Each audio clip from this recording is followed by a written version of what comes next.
ഹരി ഓം. വീണ്ടും ഒരു നവരാത്രി വന്നെത്തിയിരിക്കുന്നു. ശരിക്കും എല്ലാ ആഘോഷങ്ങളും ആ ആഘോഷങ്ങളുടെ പിന്നിൽ ഒരു സത്യമുണ്ട്, അല്ലെങ്കിൽ ഒരു തത്വമുണ്ട്. ആ തത്വത്തെ മനസ്സിലാക്കിയിട്ട് ആഘോഷിക്കുമ്പോഴാണ് ശരിക്കും ഒരു ഉണർവ് നമ്മളിലേക്ക് വരുന്നത്. ഉണർവ് നമ്മളിലേക്ക് വരുന്നു എന്ന് പറയുമ്പോൾ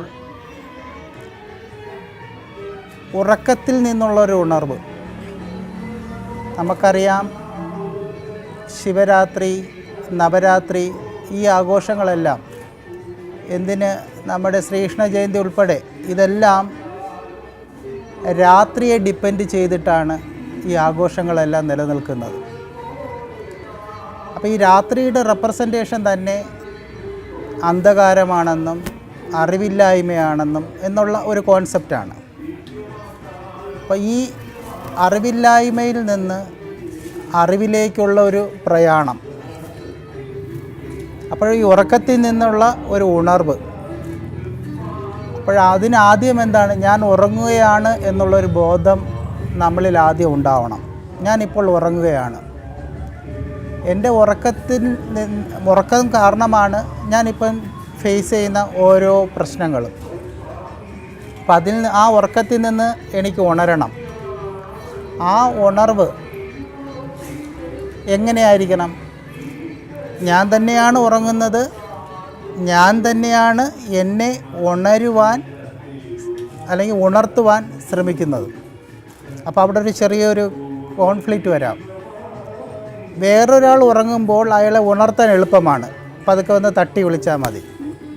എന്നാൽ ഞാൻ തന്നെ ഉറങ്ങുകയാണ്, എന്നെ ഉണർത്തേണ്ടവൻ ഞാൻ തന്നെയാണ്. അപ്പോഴെങ്ങനെയായിരിക്കും ഉറങ്ങുന്ന എന്നെ ഞാൻ ഉണർത്തുന്നത്? അവിടെയാണ് സാധകർ ചിന്തിക്കേണ്ട വേറൊരു തലം. ഉറങ്ങുന്ന എന്നെ ഞാൻ തന്നെ ഉണർത്തണം. അപ്പം അന്ധകാരത്തിൽ നിന്നുള്ളൊരു ഉണർവ്, അവിടെയാണ് ഈ ഉപാസനകളുടെ എല്ലാം ഒരു തലം നിലനിൽക്കുന്ന. അവിടെയാണ്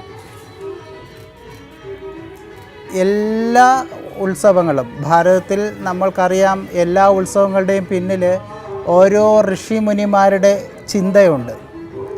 ആ ചിന്തകൾക്ക് ശരിക്കും ഋഷിയുടെ ചിന്തകളെല്ലാം എന്താണ്? ഒരു പടി മുന്നെയാണ് നമ്മൾ സാധാരണ ജീവിക്കുന്ന, അല്ലെങ്കിൽ നമ്മുടെ സാധാരണ വ്യൂയുടെ ഒരു പടി മുന്നെയാണ് ആ വ്യൂ ഉണ്ടാവുന്നത്. പക്ഷെ പലപ്പോഴും ഋഷി ചിന്ത എന്താണ് നമുക്കറിയുന്നില്ല. അതുകൊണ്ട് നമുക്ക് ആ തത്വം നമുക്ക് ഗ്രഹിക്കാൻ പറ്റുന്നില്ല. ഒരു ഉദാഹരണം പറഞ്ഞാൽ, നമ്മൾ ഓണം ആഘോഷിക്കുന്നു, എത്രയോ നാൾ കൊണ്ട് ഓണം ആഘോഷിക്കുന്നു. പക്ഷേ എത്ര പേര് ഓണത്തിൻ്റെ തത്വം അറിഞ്ഞിട്ടാണ് ഓണം ആഘോഷിക്കുന്നത്? എല്ലാ ദിവസത്തെയും പോലെ അന്നത്തെ ദിവസം കുറച്ച് കൂടുതൽ ഭക്ഷണം കഴിക്കുന്നു. അതല്ലാതെ വേറൊരു പ്രത്യേകത അവിടെ ഇല്ല. അതല്ലല്ലോ ശരിക്കും ആ ആഘോഷത്തിൻ്റെ തത്വം. അപ്രകാരം നവരാത്രിക്കും അതിൻ്റേതായ പ്രാധാന്യമുണ്ട്. ഒരു ഉണർവിന് വേണ്ടിയിട്ടാണ് നമ്മൾ ഈ ആഘോഷങ്ങളെല്ലാം ചെയ്യുന്നത്. അപ്പോൾ ഈ ഒരുക്കങ്ങളും അലങ്കാരങ്ങളും എല്ലാം എത്രത്തോളം നമ്മുടെ അന്ധകാരം നമ്മളിൽ പടർന്നു പിടിച്ചിട്ടുണ്ടോ അതിൽ നിന്ന് ഉണർന്നു വരാൻ വേണ്ടിയിട്ടുള്ള വെളിച്ചങ്ങളാണ്.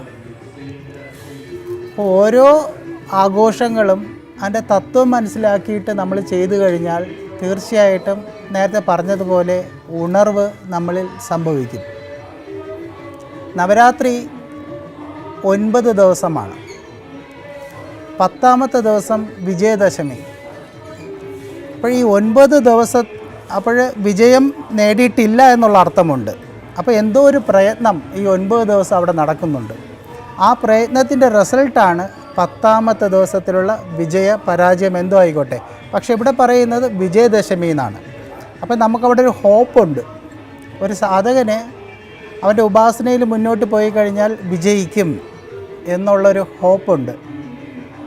നവരാത്രി 10 ദിവസമാണെങ്കിലും, അതായത് വിജയദശമി അടക്കം 10 ദിവസമാണെങ്കിലും പ്രാധാന്യത്തോടെ പറയുന്നത് 9 ദിവസത്തെയാണ്.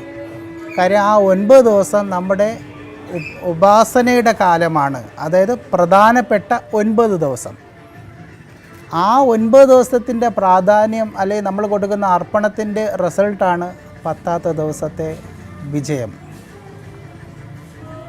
ഓരോ സാധകരും ഓരോ ഉത്സവങ്ങളെയും ശരിയായ വണ്ണം തത്വം ഗ്രഹിച്ചുകൊണ്ട് അത് പ്രവൃത്തി പദത്തിലോട്ട് കൊണ്ടുവരാൻ സാധിക്കട്ടെ എന്ന് പറഞ്ഞുകൊണ്ട് നിർത്തുന്നു. എല്ലാവർക്കും നല്ലൊരു നവരാത്രി ആശംസകൾ.